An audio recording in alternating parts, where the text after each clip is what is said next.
Hey, welcome to a brand new edition of The Rundown with Ramon. I'm so glad you're here today. My name is Ramon Ray, publisher of zoneofgenius.com. And do we have an exciting episode for you today? And why is it an exciting episode? Why is it a special episode? Why is it a cool episode? Well, that's because you're here today and you make it oh so special. All we do at The Rundown with Ramon is one thing and one thing alone, and that's to help you live your best life or start or grow your business. I'm an entrepreneur, small business owner, started 5 companies, sold 3 companies, authored 5 books, and today we got an all fresh episode, give you an eclectic potpourri dish of tips to help you grow your business, start your business, or you know what? Just be a better person. So what do we have in store for you today? Well, one, how your behavior shape your relationships as a leader. We're going to talk about something from Louis Vuitton. LVMH took over the Paris Olympics, and now it's taking Formula One, but it's not about them. It's about you as always. 4 secrets to building a team that can handle anything from Chris Kylie. We're going to talk about, is AI accidentally spilling your company's secrets? Guy Raz says it's never too late to start a business, and I want to affirm that. How 4 entrepreneurs are making millions on Amazon as third-party sellers. We can dive into that a bit. Reported on zoneofgenius.com, YouTube Shorts duration extended to 3 minutes is growing.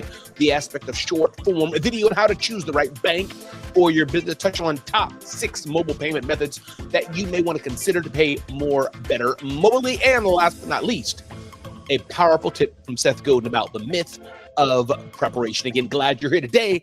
Let's get into the show. We got a special show for you, and time goes by so fast when you're having fun. So again, thank you for being here today. Let's start the show now.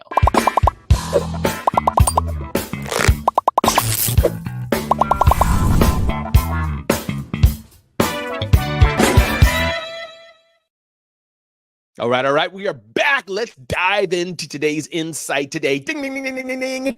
You lead as you behave. You may be saying to yourself, Ramon, well, I know that already. Well, maybe you didn't know it as you thought you knew it. Our friends at Chief Executive highlight this today and talk about, as CEO, to whom so many look for guidance, and whether you're a CEO of a big company or talking to my people, small business owners, your every interaction carries importance.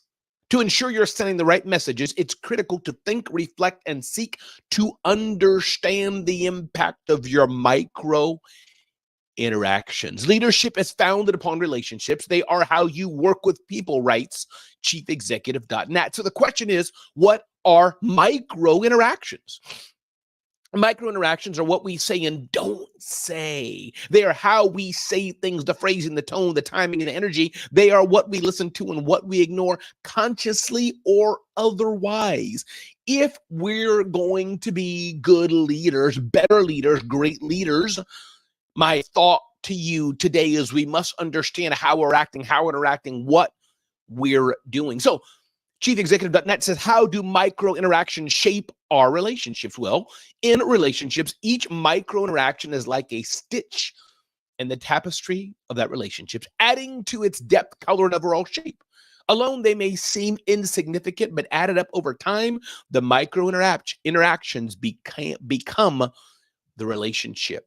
So my point being here, all of us as leaders, as small business owners, whether leading a team of freelancers or leading a team of 50 people in a cubicle or just for our family, the micro interactions we have, and I didn't say microaggressions, but the small little things that we do day to day, it does matter. It does matter. The small things we do day to day that we feel may be insignificant, it does matter. We need to think more about that, how we're showing up. Do we constantly put down people, constantly lift up people? Do we constantly say thank you? Do we not say thank you enough? These small things matter. Do we sigh quite a bit? Do we, our resting faces look sad? These are the interactions that we as leaders, we can do better, and we must do better if we want to earn the right of the teams, to earn the trust of the teams we are leading. I have a small team that we're doing a Zone of Genius. I have my executive assistant, I have my COO, I have my video editor, I have my graphics person. I have partners I work with doing this, that, and the other thing. I have to be careful. What is my attitude? How do I show up for them? Or what am I not showing up for them about? This is absolutely important for us to think about, because if we miss this gem, we miss quite a bit. So my encouragement today, as we're talking about here on the Rundown with Ramon, you lead as you behave.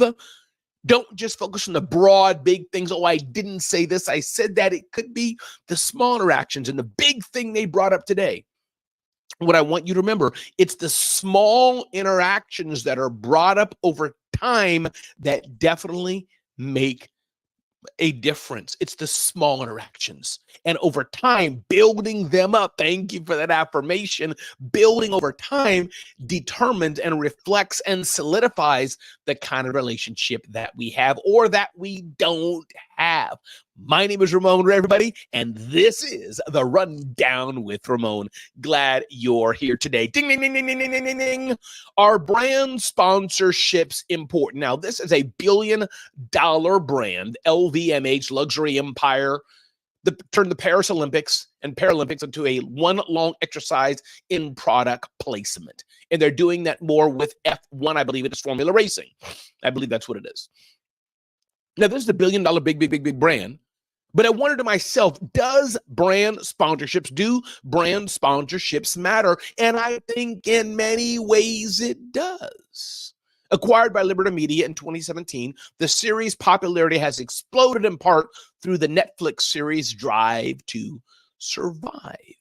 Talking about F1 there. So my point being, as we are smaller business owners, we probably don't have the dollars to do a billion-dollar brand sponsorship. But I think the message of the day, the lesson of the day, is showing up over and over and over and over and over again, showing up to our target audience over and over and over and over again, sharing the message that we have over and over and over again. It does matter and influences buying decisions. That's a fact.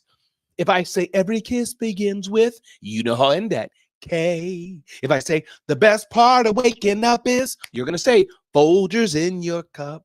So my point being, even though LVMH and other brands have these billion-dollar deals, Red Bull sponsors these big events, for smaller business owners on a budget, this is why I do say paid advertising could work. You want to measure it, but this is why I do say other forms of what we're doing to build our brands do work.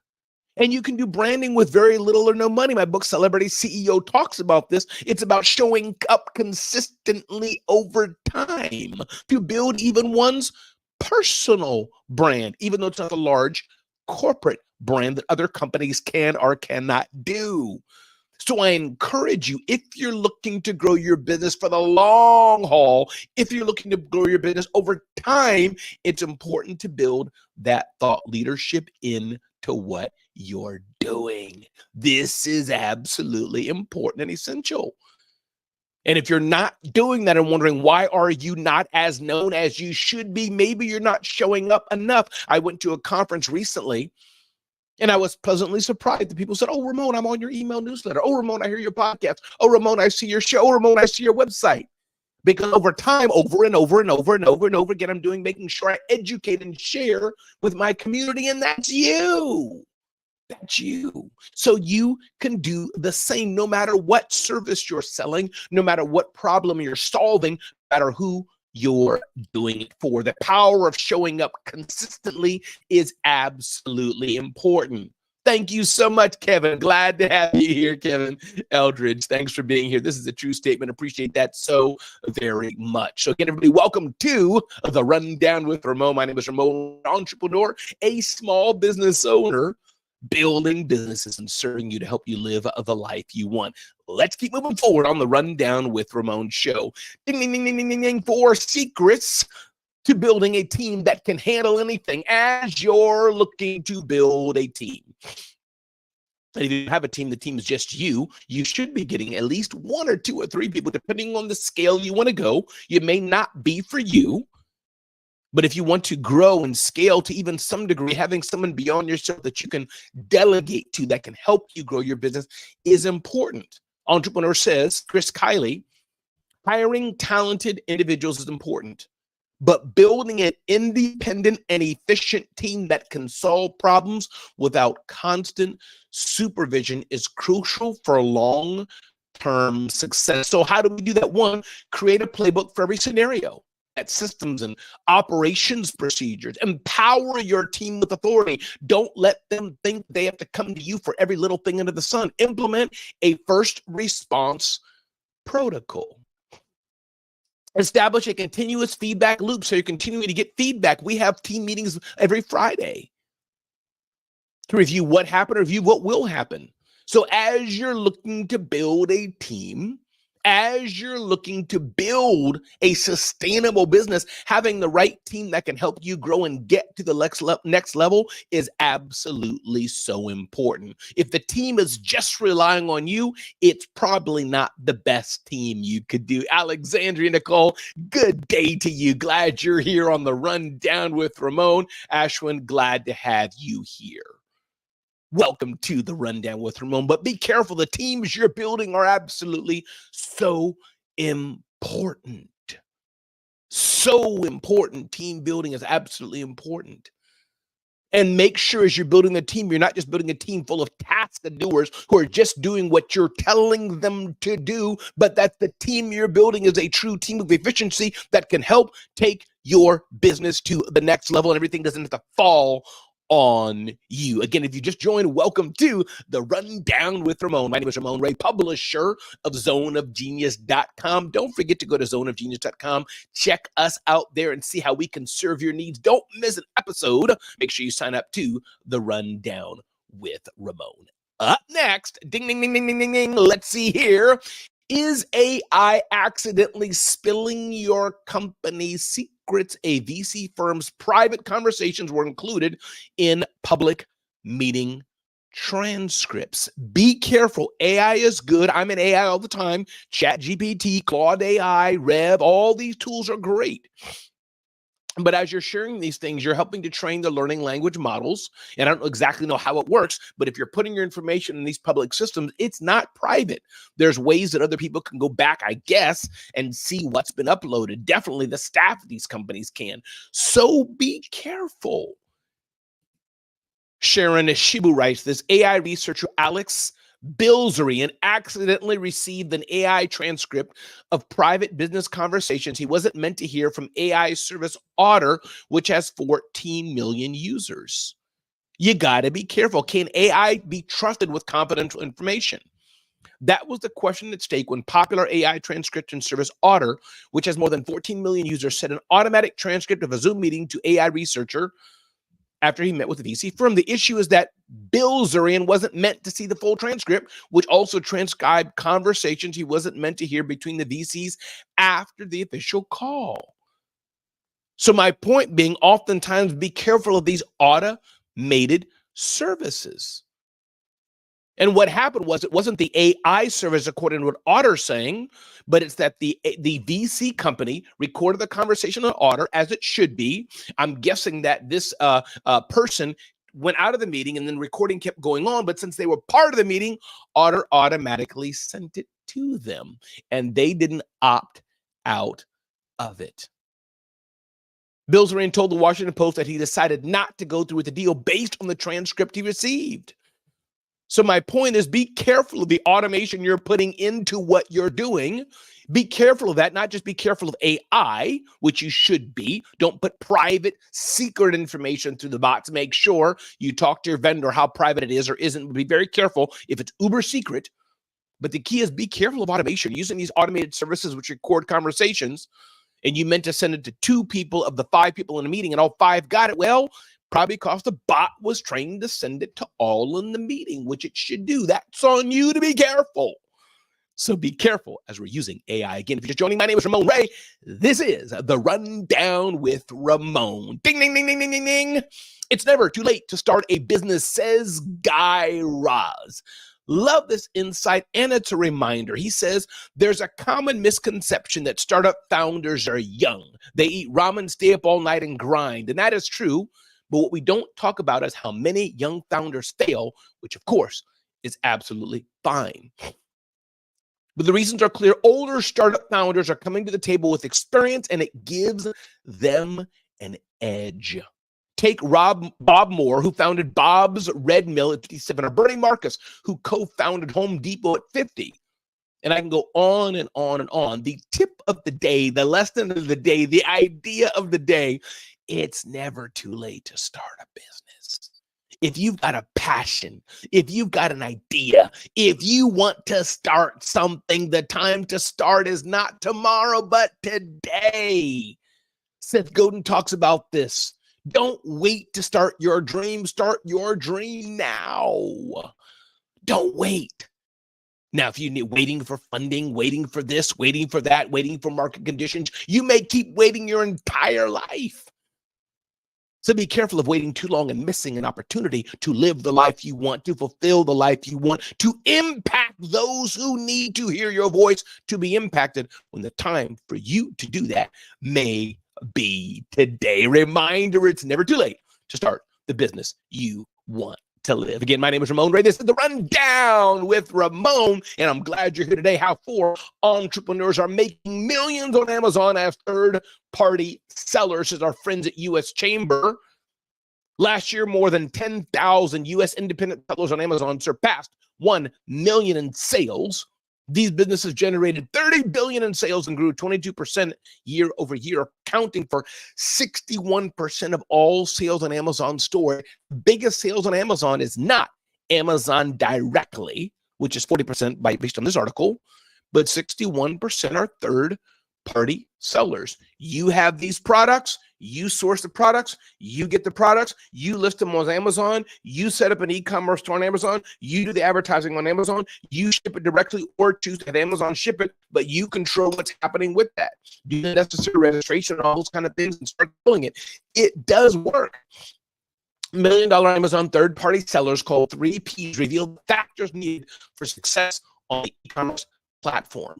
So what does it take to succeed on Amazon being a third-party seller? To gain an edge, third-party sellers must understand how Amazon's search engine works. And I can't go into all that here. There's a ton of detail, which it is, but depending on what you're selling, understand how Amazon's search engine works, master that, because we're all searching for something. And if we don't see your product, we don't see the ratings of your product, doesn't make us feel good, whatever it is, we're not going to buy from you. For some Amazon 3Ps like Alan Young of Armor Concepts, a company that sells door jams and other security products, figuring out search engine optimization on the site for sales and marketing purposes is too difficult to do on his own. So he hired an agency to help, or she or they.